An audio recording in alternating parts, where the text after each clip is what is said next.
আমি বললাম, সোনিয়ার মা, আমি তো তোমাকে যতটুকু পাওয়ার পেয়েছি, এখন তোমার কাছে আমার আরেকটা দাবি, তুমি যদি তোমার মেয়ে সোনিয়াকে আমার সাথে একটিবার সুযোগ দাও, তাহলে আমি যে তোমার কাছে 2 লাখ টাকা পাবো সেই টাকা আর দেওয়া লাগবে না, আমি সব টাকা তোমাকে মাফ করে দিব। তারপর সোনিয়ার মা আছিয়া বেগম বলল, জোহানা ভাই, আপনি এসব কি বলছেন? আপনি আমার সাথে যেমন চাই তা করেন, আপনি আমার কাছে টাকা পাবেন বলেই আমি সুযোগ দেই, কিন্তু তাই বলে আমার মেয়ের সাথে আমার মেয়ের দিকে আপনার কিভাবে নজর পড়ল? ও তো আপনার মেয়ের মতো। তারপরেও হালা কিছুতেই মানছিল না। অবশেষে 2 লাখ টাকা শোধ করতে আমি মা হয়ে আমার মেয়ে সোনিয়াকে একবারের জন্য জোহার কাছে পাঠালাম। তারপর জল আমার মেয়ের সাথে যা করল তা শুনলে বন্ধুরা তোমাদের মাথা গরম হয়ে যাবে। বন্ধুরা, গল্পটি অনেক অনেক ইন্টারেস্টিং। গল্পটি শোনার জন্য তোমাদের সকলের প্রতি আমার বিশেষ অনুরোধ রইল। বন্ধুরা, তোমাদের নিকট আমার ছোট্ট একটি অনুরোধ, তোমরা দয়া করে আমার চ্যানেলটি সাবস্ক্রাইব করে আমাকে সাপোর্ট করবে। হ্যালো বন্ধুরা, আমি রাইফেল জোহাল, আমি একজন গ্রাম্য ডাক্তার। আজকাল যে দিন পড়েছে, জিনিসপত্রের যে দাম, ডাক্তারি করে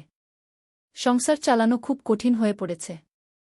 তাই ভাবলাম, বহুদিন ধরে ডাক্তারি করছি, এতদিনে আমি যা কামিয়েছে তার কিছু টাকা আমি সঞ্চয় হিসেবে রেখে দিয়েছিলাম। এখন ভাবলাম, যদি ওই সমস্ত টাকা আমি গ্রামের বিধবা মহিলা অথবা বেকার মানুষদের মধ্যে সুদের লেনদেন, তাহলে তারাও চলতে পারবে, আর এদিকে আমিও মোটামুটি স্বাবলম্বী হতে পারব। এইসব চিন্তা করে আমি গ্রামের বিধবা মহিলাদেরকে টার্গেট করে লেনদেন শুরু করি। আমি গ্রামে বাস করতাম, যেহেতু আমার পেশা দুইটা, একটা হচ্ছে ডাক্তারি, আরেকটা হলো সুদের টাকা লেনদেন বা ডাক্তারির পাশাপাশি আমি সুদের ব্যবসাও করি। গ্রামে অনেক লোক আর বিধবা মহিলাদের কাছে শুধু টাকা লেন দেই।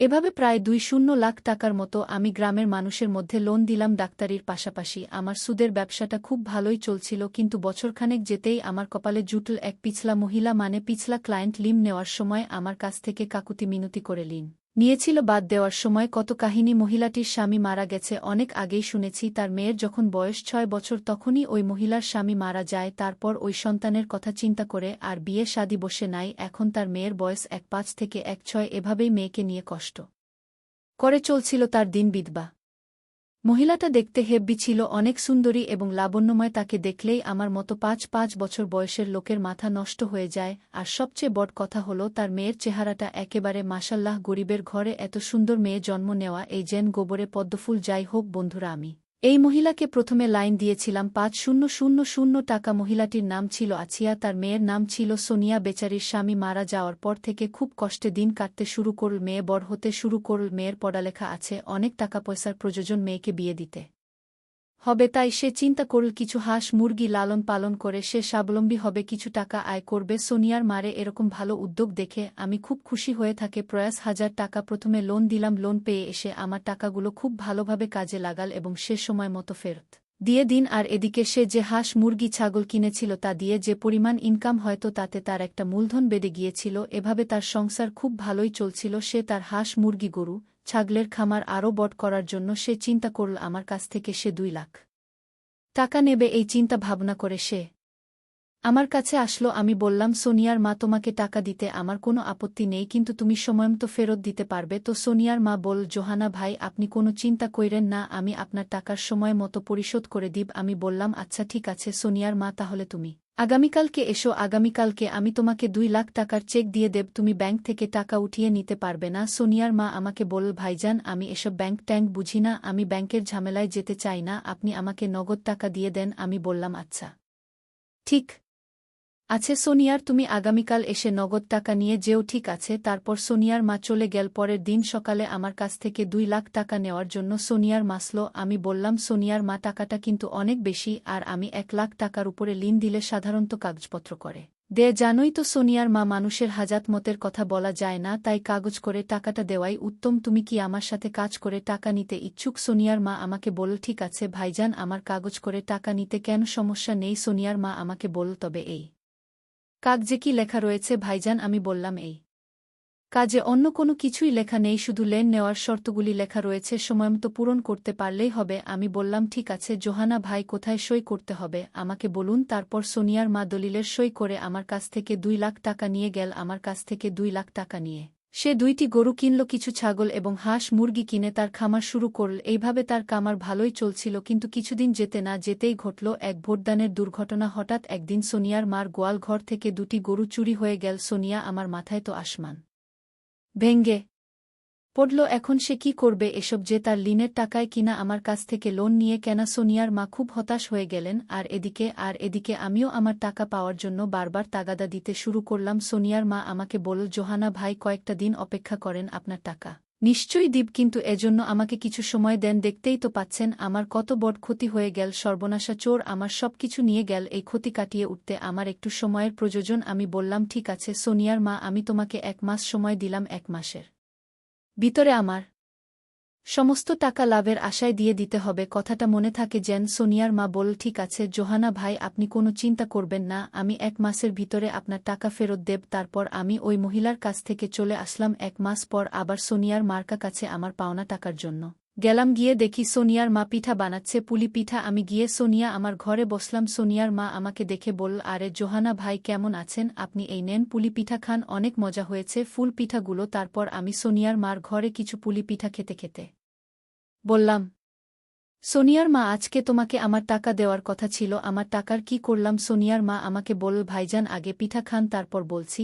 আমি খেয়ালিপনার চলে বললাম সোনিয়ার মাকে বললাম, সোনিয়ার মা, পিঠা খাইয়ে কি আমার টাকা শোধ করে দেবে নাকি? সোনিয়ার মা আমাকে বলল, আরে ভাইজান, আপনি কোনো চিন্তা করবেন না, আগে পিতা খান তারপর আমি বলছি। পিতা খাওয়ার পর সোনিয়ার মা আমাকে বলল, জোহানা ভাই, আজকে থাকা তামিল করতে পারি নাই, আপনি আমাকে আর কয়েকটা দিন সময় দেন। আমি বললাম, কি বলো, আর কত সময় দেব তোমাকে? আচ্ছা ঠিক আছে, তোমাকে আর 1 সপ্তাহ সময় দিলাম, তারপর আমাকে টাকাটা বুঝিয়ে দিতে হবে। কথাটা মনে থাকে যেন। সোনিয়ার মা বলল, আচ্ছা ঠিক আছে জোহানা ভাই, আপনি 1 সপ্তাহ পরে আইছেন। তারপর আমি 1 সপ্তাহ পরে আবার গেলাম। যাওয়ার পর ঠিক একই কথা যে, ভাইজান আজকে টাকাটা মিল করতে পারি নাই। তারপর আমি বললাম, সোনিয়ার মা, আপনি আমার সাথে কি শুরু করছেন? আপনার কাজগুলো আমার কাছে মোটেই ভালো লাগছে না, আপনি আমাকে এভাবে ঘুরে এসেছেন কেন? সোনিয়ার মা আমাকে বলল, ভাইজান, সেই সর্বনাশা ছুড়ে তো আমার সব কিছু নিয়ে গেছে, আমার কাছে তো এখন কিছু নেই। এখন আমি কিভাবে আপনার টাকা শোধ করব? আপনি চাইলে অন্যভাবে আমার টাকা শোধ করতে পারেন। আমি বললাম, কি বলতে চাচ্ছেন আপনি? তখন সোনিয়ার মা বলল, এই যে আপনি আমার দিকে ভালো করে চেয়ে দেখুন, আমি আপনার জন্য আজকে খুব ভালো করে শিখেছি, চাইলে আপনি আমাকে আপনার মতো করে পেতে পারেন। জোহানা ভাই, আমার কাছে দেওয়ার মতো কিছুই নেই, তাই আমার নিজেকে আপনাকে স্পে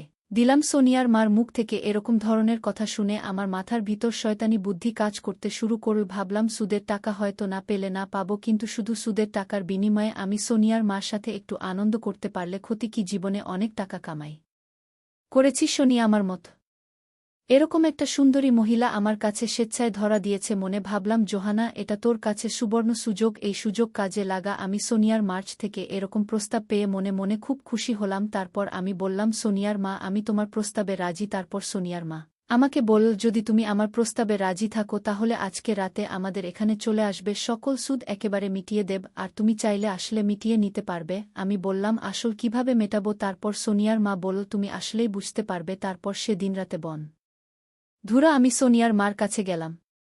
সোনিয়ার মা এত সুন্দর করে সেজেছিল যা বলাই বাহুল্য। মনে হয়েছিল আমার কাছে ইন্ডিয়ান কোনো নায়িকা বা কোনো একটা রূপকথার পরী। তাকে দেখি আমি তা শিখে গেলাম আর বলতে লাগলাম, সোনিয়ার মা, এত রূপ তুমি এতদিন কোথায় রেখেছিলে? কোথায় লুকিয়ে লিখেছিলেন তোমার এত রূপ? আগে জানলে আমি আরও আগেই পাগল হয়ে যেতাম। তারপর আমি সোনিয়ার মার সাথে চলে গেলাম অন্য এক দুনিয়ায়, অন্য এক জগতে। হঠাৎ দরজায় নখ বাজতে শুরু করল। আমি ভাবলাম, এখন কি আসো? আবার মনে মনে খুব ভয় পেয়ে গেলাম। দরজা খুলে দেখি সোনিয়া দাঁড়িয়ে রয়েছে। কি সুন্দর চেহারা, নবযৌবন প্রাপ্ত একটি মেয়ে। তাকে দেখেও আমার লোভ লেগে যায়। আর সোনিয়া আমার সাথে যখন আমি অন্য একটি কাজে ব্যস্ত ছিলাম তখন সোনিয়া এসে দেখে ফেলে আমি আরও ভয় পেয়ে যাই। তারপর ভাবলাম, যেভাবেই হোক সোনিয়াকে আমার করে পেতে হবে, আমাকে একটি বারের জন্য হলেও সোনিয়ার রোগ, সোনিয়ার সৌন্দর্য পেতে হবে। তারপর আমি সোনিয়ার মাকে বললাম, সোনিয়ার মা, তুমি যদি একটি কাজ করো তাহলে আমি 2 লাখ টাকা সুদে আসলে তোমাকে ক্ষমা করে দেব। সোনিয়ার মা বলল, জোহানা ভাই, কি কাজ একটু বলেন তো দেখি। তারপর আমি বললাম, সোনিয়ার মা, আমি তো তোমাকে যতটুকু পাওয়ার পেয়েছি, এখন তোমার কাছে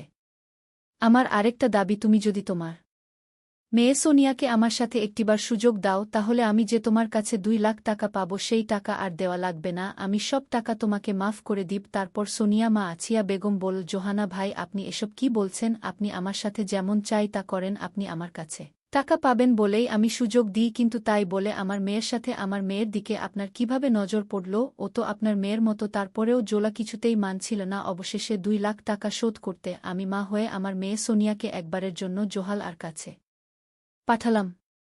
তারপর জোহা আমার মেয়েকে তার ইচ্ছামত যা করার তাই করল। এই ৫-০ বছর বয়সে পাগলের মতো কতই না ভয়ঙ্কর আচরণ করেছিল আমার মেয়েটার উপর। এই দৃশ্যগুলোর কথা মনে পড়লে বন্ধুরা এখনও চোখে জল চলে আসে। পরিশেষে বন্ধুরা আমি তোমাদেরকে বলবো বন্ধুরা, এই জগৎ সংসারে টাকায় সবকিছুর মূল। টাকার জন্য মানুষ সম্মানিত হয়, আবার এই টাকার জন্য মানুষ দুনিয়ার নিকৃষ্ট হয়ে যায়, নিজের ইজ্জত বিক্রি করতেও দ্বিধাবোধ করে না। তাই আমাদের প্রত্যেকটি মানুষেরই উচিত সময়ের কাজ সময় করা, সময় মতো টাকা পয়সা রুজু করে ছেলে মেয়েদের ভবিষ্যৎ নিশ্চিত করে রাখা।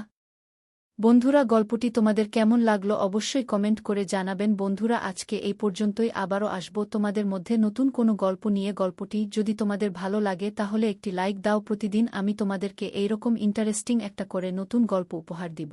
তাই তোমাদেরকে অনুরোধ করে বলছি, তোমরা যদি এরকম ধরনের ইন্টারেস্টিং গল্প পেতে চাও তাহলে দয়া করে আমার চ্যানেলটি সাবস্ক্রাইব করো। অবশেষে তোমাদের সকলের সুস্বাস্থ্য কামনা করি। ভিডিওটি দেখার জন্য তোমাদের সকলকে অসংখ্য ধন্যবাদ।